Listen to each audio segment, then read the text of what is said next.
Mr. Gash graduated in 2004 with a bachelor's degree in communication. He then attended Gardner-Webb University in Bowling Springs, North Carolina, and received a master's degree in divinity in 2010. Mr. Gash then went to Grand Canyon University in Phoenix, Arizona, and received a Master of Psychology degree in 2012. He is currently attending Arizona State University, pursuing his doctoral degree in behavioral health. To further pursue his ultimate passion of speaking, training, and coaching others, Mr. Gash joined the Dream Team in 2012. Mr. Gash continues to transcend those served from good, better to best. Ladies and gentlemen, please join me in welcoming Chavis Gash, keynote speaker with the Dream Builders Communications Incorporated.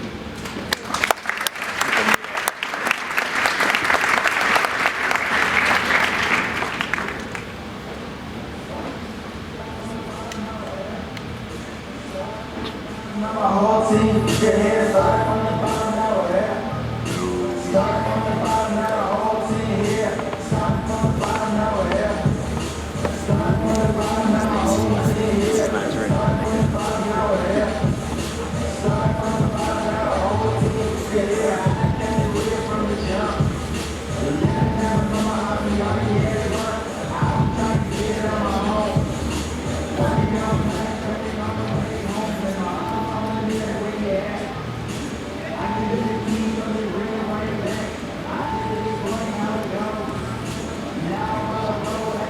my show and we started from the bottom now, yeah. Started from the bottom now, whole team get here. Started from the bottom now, yeah. Started from the bottom now, whole team.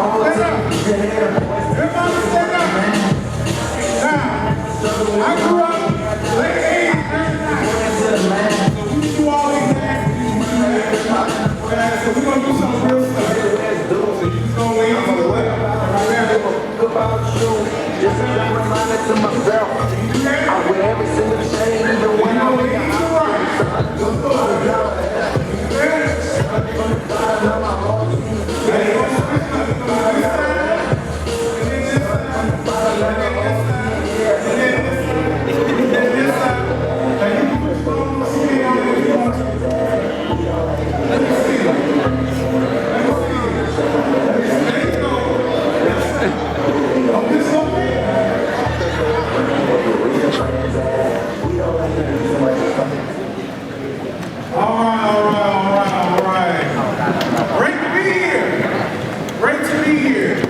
Once again, I'm Chavis Gash, Senior Director of Development, Dream Builders Communications, MLK Day. Second year, Youth Summit, an honor to be here. First thing I want to do, I want to acknowledge who's in the room. So first, if you are not a parent and just came to support the program, if you would stand or just raise your hand. Okay? Give these people a round of applause.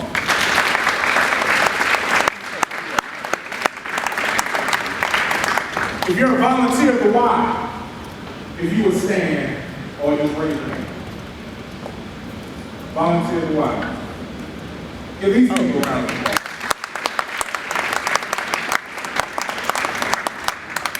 And the reason I wanted you to recognize them is because they didn't have to be here. They're here because they realize the importance of the moment and to support you. And so anytime anybody supports you, you always want to show appreciation. Just like the young man who did portraits. He's still here. Young man who did portraits. Sir, come here, sir. Come here. Come here.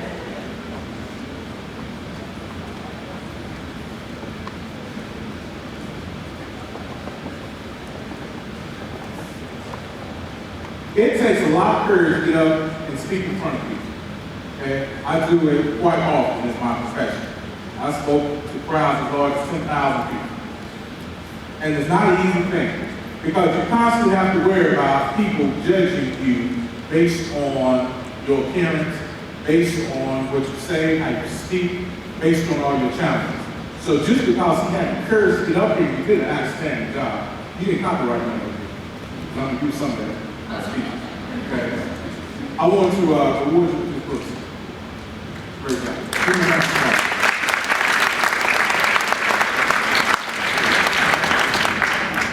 Now, I'm here today not only to inspire you, I'm here today not only to encourage you, I'm here today to teach you and help you apply things that will help you throughout your life. A lot of times you have a lot of speakers who come in and hype you up, they get you intense, they get you excited, but then you don't take any of the things they taught you and use as application, which is the most important part about hearing the speaker.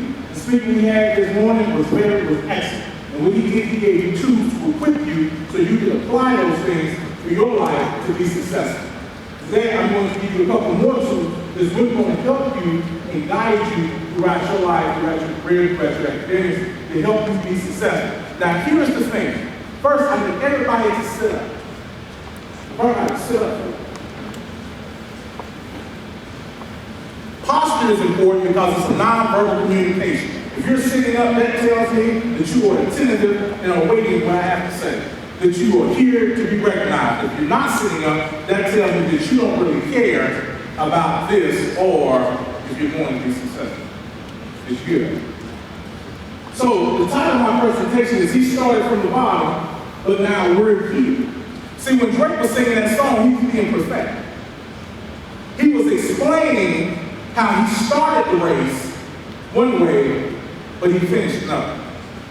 And always remember, just because you start the race at the bottom, does not mean you can't finish the race at the top.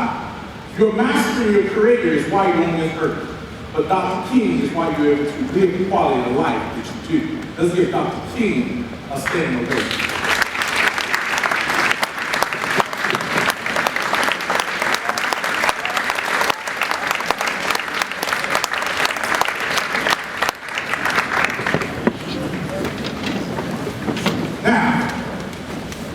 Gifts too. Of course, my pockets ain't as heavy as Mr. Heels. Not like okay? But I do have some gifts for you. So, raise your hand when I ask you a question. So first I want you to look at this. Everybody see that? Okay? Tell me what you saw. Wait a minute. Right here, sir. Stand up. Is that what you saw? Short? Anybody see something else? Stand up. What you see? I got a cute face, I know. But what you see up here? Oh, you said you saw a face. Oh, okay, that's a cute face. Oh, I'm just used to hearing that, I'm sorry. You are correct, sir. You saw light. Everybody see it? L-A-I. L-I-A-R, I'm sorry. L-I-A-R. Everybody see that? Okay. Thanks. Very good, sir. Stand up. Got a gift for you.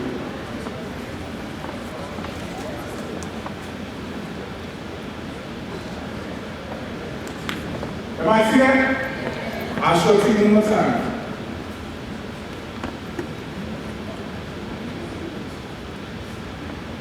Tell me what you saw. Right here, sweetie. Stand up. You saw a picture. Everybody see that, guys? Right here, sir. Yeah, there are words. That's right. Yes, ma'am. Yes, sir. I'm sorry. Oh, go ahead. Yes, sir. Defeated, stay stand. Victory, you see the feet in it? Okay. Why see that? You see the feet? Why see that? Yeah, oh! Stay standing, sir. Very good job, yes. You see victory, you see the feet in. First life point. Now here's the thing. I want you to be able to take these concepts back with you. So if you have a phone or something to write with, you may take it out and take notes.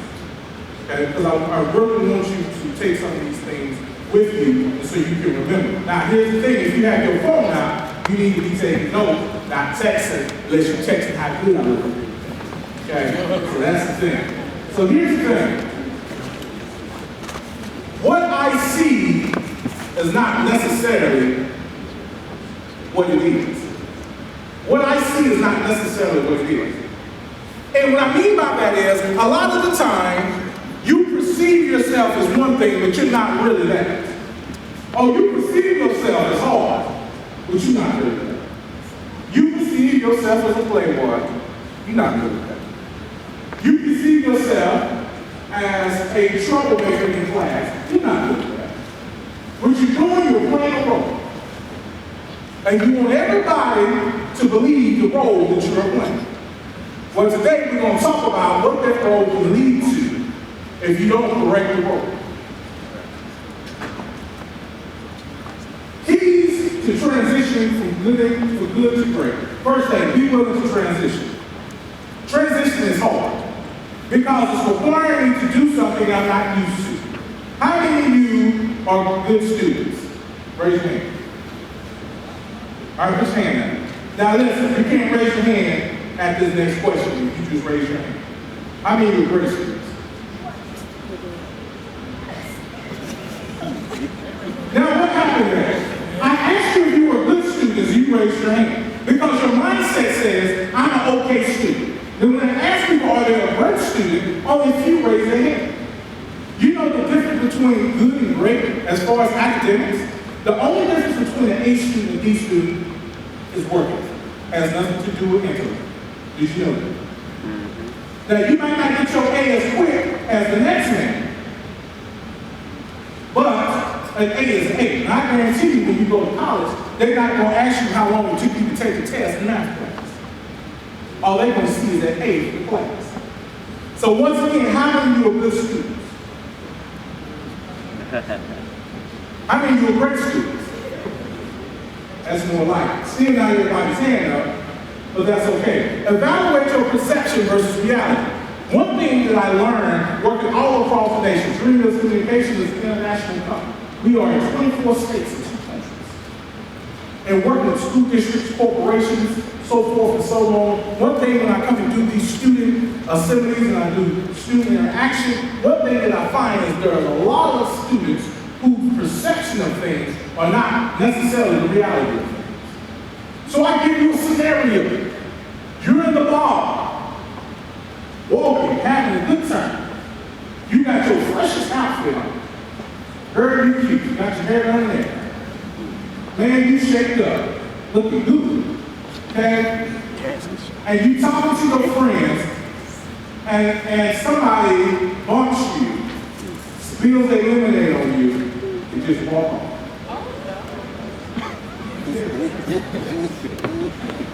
And it looks a little like this. So you sit here, you talking, you looking, you doing your thing, and they just walking, they got the lemonade, say, oh, and just keep walking. Now, here's the thing. How would you respond to that? And this is keeping it 100. I want you to be totally honest. How would you respond to it? Yes, sir. Stand up. Would you stand up? You got, I can't hear you. You got to do something with your hands. He got to see you. See you do what? He gonna see your hands. So he gonna see your hands. Oh, okay. So you gonna come home. You gonna see your hands. I was like, okay, let's get it. That's not it. Okay, that's not his thing. That's what I'm saying. Appreciate it. Okay? Yes, ma'am. Good question. She said, purposely or accident. Here's the thing. Doesn't matter. It does? Let's say accident. She said it's okay. Yes, sir. You gonna smash somebody? You gonna smash it? Okay, I got you. Anybody else? Right here, back. Now wait a minute. So here's the thing. You got to keep the child down so I can move. Go ahead, sir. Blue shirt, got you. You excuse me. Okay, chill. Nothing wrong with that at all. Yes, in the back. You got to yell at me now. Damage control, I quickly find the paper towels. Quick to find paper towel damage control. Great textbook answer. Now here's the thing. However I handle the situation is depicted on what I think happened. Everybody with me? It's depicted on what I think happened. Now, in one instance, I can perceive that the lemonade was spilt on me and I felt disrespected. Right? On the other hand, it was spilled on me. I didn't necessarily feel disrespected, I was mad. And I had to react because of my embarrassment. Third scenario, it was just an accident, things happened, on back to business. Now, what really bothers you about the situation? Stand up. The fact that they kept walking off and saying, I'm sorry, excuse me, or acknowledge that they done. Yes, sir. I can you stand up, sir? I don't take sorry. Okay. I'm just saying, Okay, all right, that's your perspective. So here's the thing. In a scenario, in a situation of any type, the first two things that I must do is realize what's going on. So in that situation, because they didn't say sorry and didn't acknowledge what they done, I'm upset. That's the only thing that has me upset and not necessarily eliminated. But in the situation, here's the reality. You can't control what other people do. And you cannot control what other people say. How do we know that? Dr. King was his example. Nonviolence approach. Dr. King loved those who hated him. Because Dr. King knew I can't control what you do, how you do it, but what I can control is how I respond. We must have emotional intelligence in types of situations. Your clothes didn't deteriorate, it wasn't battery acid, it was limited. In that instance, if I put my hands on this person, I have more to lose than they do. Think about it. Because thinking and reacting is two different things. I react because something has happened. I think things through and then make something happen. Everybody with me? I react because something has happened.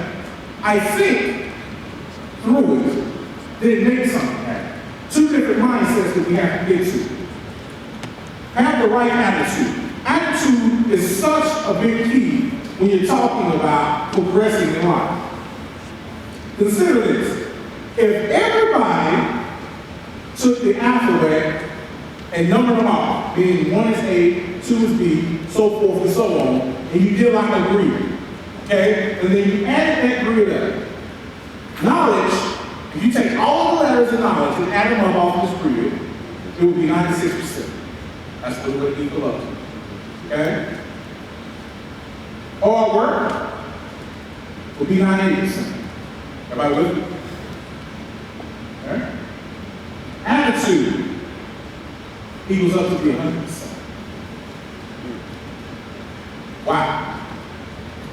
The right attitude will curb the situation. Dr. King's attitude was so unique at the time because his attitude wasn't do to them what they're doing to me. It's treat them how I want them to treat me. And that was the message. Attitude is such a big part of who we are, and it displays our character. Some of us, at times, have some terrible attitudes. Oh, I was at this high school in Charlotte. I ain't gonna say that, because you all from different high schools. And she might be in it, so I don't do it. So, I was at this high school, this young lady, she put a hand on somebody in the locker in the cafeteria. I don't know what her problem was. She was throwing trays and everything. Okay? So I was just sitting up there. Okay, and she was there, and I was up there meeting with the principal, some things we were doing with school, so I could sit down and talk to her. I just want to figure out what happened, why she was using the language she was using, why she was, behaving the way she was behaving. Okay?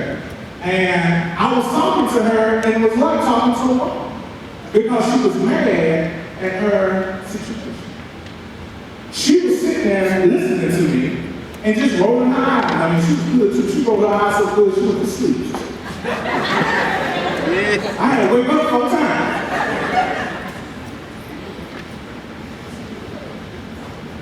But what that told me, though, is that her attitude is blocking her progression. See, your attitude can get you away to where you want to go. Any path in life you want to take, you can take it. But your attitude will either be a hindrance, okay, or a springboard. You have to choose. It can be a hindrance because you can't nobody tell you nothing. Have you met somebody you can tell nothing to? They always got a response. Well, you know, the sun is out. No, man, it's dark. Well, you know, the sky's blue. It's orange. Being negative will slow down your progression.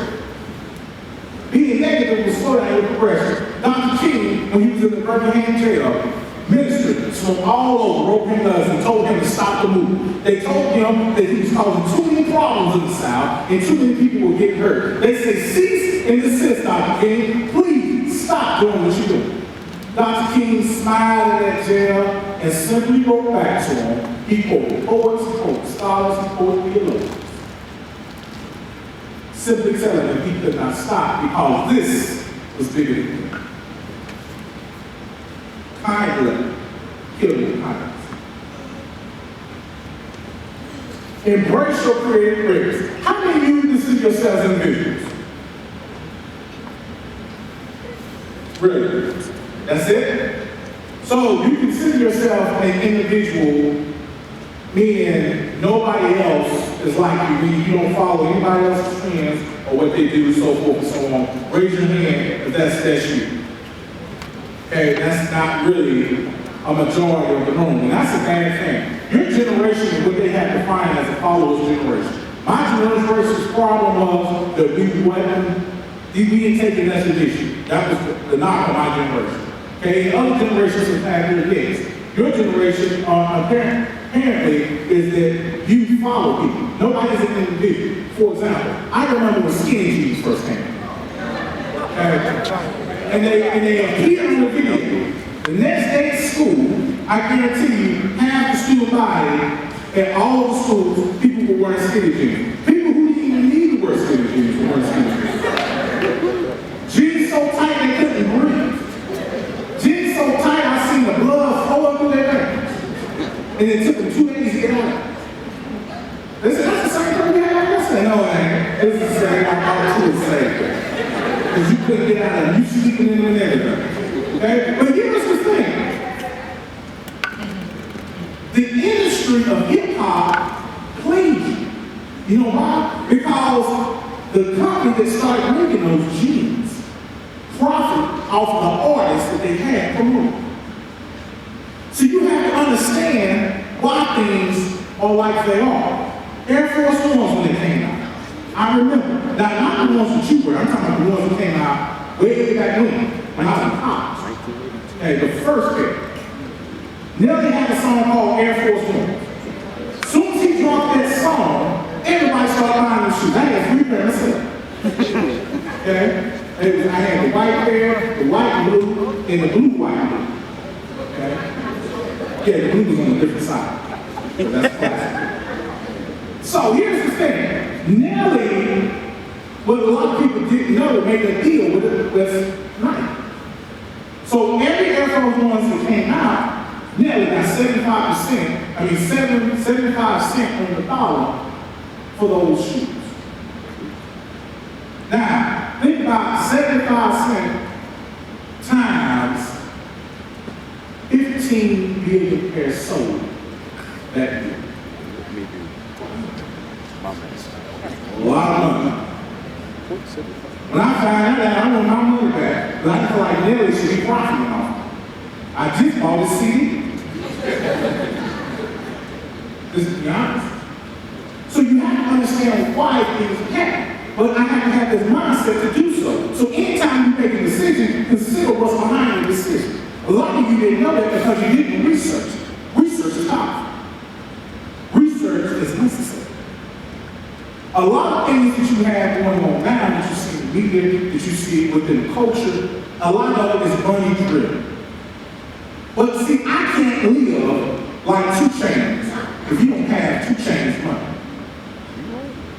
So you work at a job and you spend 80% of the money that you make on clothes and jewelry. I fell in that trap too. I'm not gonna lie. When I was in college, jerseys was big. When I was an undergrad, I was at Western Carolina University, playing football. Okay? When I was in college, jerseys was big. I had a jersey every day of the month. Okay? And then my favorite hip-hop artist came out was Birdman. This is old Birdman. When he used to do that. That was actually my call. They called me Birdman on campus. Because I stayed flying everywhere. And here's the thing. You know my baby had the big chain? Now his was platinum, mine was white gold. Okay? So I had the big Superman sign in, but it had glasses and it had diamonds. And then I had the bracelet, the big bracelet with the watch match. It had diamonds and it had diamonds and it had glass. But here's the thing about glass in those pieces. When the light hit the ice, it's going to glisten. Okay? So when I always stand out in the sun, I'd be lit up. Okay? I never stood in the shade. You see me halfway across campus in the sun out. Now when the sun went down, it was cloudy, I didn't wear it. I'll tell you about the guy. Because it didn't shine. So I was in there. Even with cars, even the long big bodies was big there. So I bought a 1992 Lincoln Town. Okay? And I drove that thing versus fast. I wasn't worried about that. I was trying to be cool. Had the leather seats. I put two big 15-inch subwoofer speakers in the back. I had 2 12-inch speakers in the floor in the back. So the 15 inches in the trunk, had 2 12-inch subwoofers in the floor, then I had the little mini speakers on the windshield. So if you were trying to hear later on in life, you couldn't ride it. And as soon as I came on campus, everybody could hear. And I took 6, 7 guys everywhere I went. My car was packed out. It set so low, it struck right. Now, on hindsight, when I graduated, though, the jury had to go to commercial. The car had to be traded into something more economical, and the clothes had to change. Why? Because I needed to have a presentation that I was hired. See, you have to understand the role of presentation. I don't care what you look like on your own time. But if you're trying to get a job from me, presentations. Dr. King talked about how imagery is power. Well, it is. Because here's the thing, a lot of people say, why do it matter what I look like if I'm qualified? How many of you feel that way? Raise your hand, honestly. Why do it matter what you look like if you qualify? Okay? Here's why it matters what you look like if you qualify. Because my first impression of you is my only impression before you speak. Because I already have a preconception of what I'm about to hear. So you come in here and some of those low-riding jeans and dudes wear some of them, y'all have here, less something. And you come in with your fitted hat on, and all that is cool. That's fine. But don't expect me to give you an executive job dressed like that. The job I'm going to give you is in the stock room, because that's how you dress. Everybody with me? You dress as a position that you want. You want to be a CEO, you need to dress like a CEO. You see Puffy on the awards, what he always in? A suit. You know why he always in a suit? The first thing is his suit line. So he's below himself, of course. That's how he does. Okay? But the second thing is because he knows nobody's going to take him seriously if they see him running around all the time in his casual way. Everybody with me? So presentation is powerful. Enhance your speaking game. Speak to people like you know what you're talking about. Yes, ma'am. I have a question. Can we hold questions? What are the evidence of statement? Okay, say it. Go ahead. So what if he is qualified? That's a question. But go ahead. I just say that for me. What if he's qualified for the position, but he doesn't have the money to buy the clothes that he needs to wear. Well, see, here's the thing. That's an excuse. Because if you qualify for a position, somebody somewhere that you know can buy you a suit from Goodwill. Matter of fact, I just dropped 5 off the other day. They don't sell it for like $15. Nice suit, designer suit. There's always a way if you make it. See, too many of us want people to give us stuff. One thing that's a pet peeve of mine, and I'll say this to you. One thing that's a pet peeve of mine, when I talk to my grandfather, he always told me how much it was a struggle for him just to go to school. It was always a struggle just to get the right for an education. But you have some people in today's generation who go to school and have the audacity to cut up and get kicked out of class. You forfeited your right to education when you do that. How did I know? Because I was in class. I was. You heard all I got 2 master's degrees, 1 bachelor's degree, working on a doctorate degree. It wasn't always like that. And I had one guy pull me to a side one day. He was a janitor who worked at the school. And he's one of my favorite comedians at the time was Chris Rock. And he told me Chris Rock made $5 million on an appearance on HBO. They had those comedy specials. Comedy specials only like 2 hours. He made $5 million. So he told me to take a mayonnaise job and take it to class, which I did. Then he told me to pass that job all around class. And he said, they fill that job up with money, you perform. Get a performance in your life. But if they don't say a word. Because you give something for free that you can make money from. And so I challenge anybody to do that who thinks they're funny in class. And you know why people do that anyway in class? It's because they have low self-esteem and want the center of attention. Or the class is too overwhelming and they don't want you to learn either. And if I laugh at that person, then I'm not taking my education seriously. So I can't discount the role of education in my life when so many people died so you can have that opportunity. Enhance the way that you speak. Vocabulary is very important to the young person, but we never learn how to code switch. What's code switch? The way I talk to my friends is one way, the way I talk to people is another. Those people that I told to raise their hands or volunteers, how many of you are seniors in here? Raise your hand. Okay? So here's the thing. Those people that I told to raise their hands, you need to connect with them because they came here as a supporter, as a sponsor, and so when you get out of school and you're looking for scholarship, those are people you need to link up with. That's your talk there. But here's the thing, if you come to me afterwards and ask me, can I help you, which I probably can, you got to know how to talk to me. The first thing you need to do is tell me who you are and how you're relevant. Who you are and how you're relevant. Do you know who you are and how you're relevant? You do, don't you? Yeah. You know who you are and how you're relevant? Relevant? Yeah, stand up and tell me who you are and how you are relevant. And speak up too, because I'm getting old in my old age. My hearing's getting bad. Who are you? I'm Kennedy. You're Kennedy. Yes. Hey Kennedy. Everybody say, hey Kennedy. Hey, Kennedy. What's happening? What's up? What's up? Go ahead. How you relevant? Because I make a name for myself. Okay, you make a name for yourself. I brand myself. You brand yourself. Good word. Good use of word. Now tell me how. Because school, I guess if you go to school, be a couple people do. I'm always gonna be the girl that. So Kennedy, that's all that is great. That's great. Tell me what makes you different than any other female in there. But I try my best to stand out. You try your best to stand out. That's a good textbook answer, but didn't tell me. What's one quality about you that makes you different than everybody else?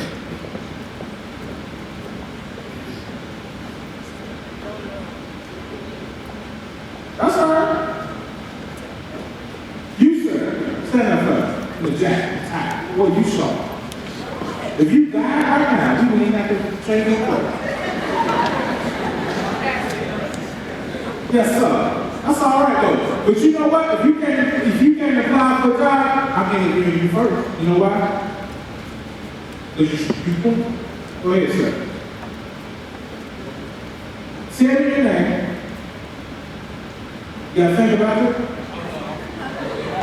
No, go ahead, say it in your name. Joshua? How are you relevant, Joshua? Don't laugh, please, because this is stinking.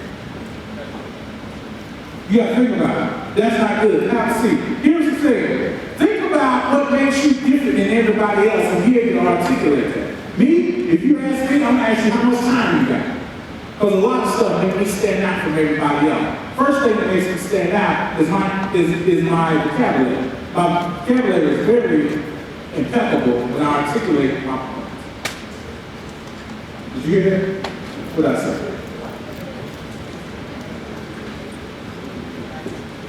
Something like that. You won't end up. Okay? If you ask me again, I will say that I am able to captivate an audience in the way that they inspire and it reduces their level of success. Learn how to articulate who you are, what you are, and what you can do. Remember the 5 P's. Proper preparation for physical performance. I had a coach in high school that made us remember that before we could even leave practice. Some people stayed at 12 in the morning because they couldn't remember. And one I felt bad for because he had a speech impediment. So it wasn't his fault. Okay? But proper preparation for physical performance. Why is that important? Because the more I prepare, the better I prepare, the more I'll be able to stand out in the crowd.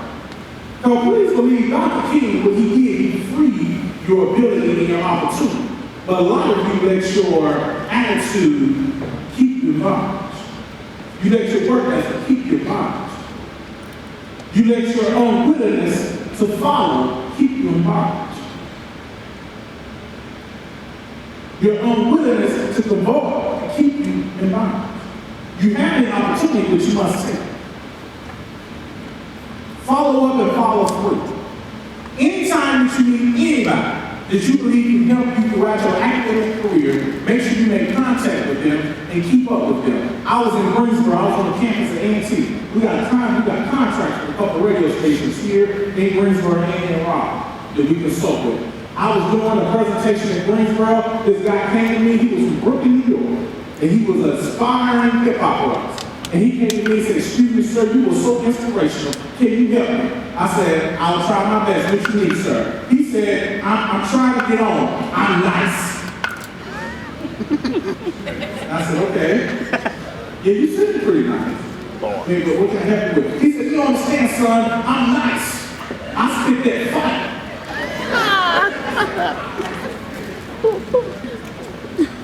I said, "Okay. I need you to help me get on." I said, "Okay. What exactly would you like me to do?" You know anybody that needs somebody that's nice and this fit their fight? I'm trying to get with you, son. I said, "Okay. I'll look, okay? I agree. Can I get your card or something? I get you on the low." I said, "You know what? I'm not called. I have a pocket full." But look, you know, if you hit me on Facebook, I'll let you know. "I agree. I son, good looking out." And he walked away. I ain't even got on Facebook. If you look for me on Facebook, you just be practicing. Okay? So why did I do that? Well, first thing, he didn't come at me in the proper way. I understand he was aspiring hip-hop artist. I respect that because he has vision and he has passion. I don't care what you want to do in life. As long as you have passion for it, you're going to succeed at it. But here's the thing, his presentation was wrong. Don't come at me in a way that you want me to give you something. When I say I can help you, I'm going to present you with the opportunity to help yourself. So stop looking for people to give you something. Create the opportunity so you can help yourself here. And make sure your presentation is on point. When you go up to somebody, stand up straight.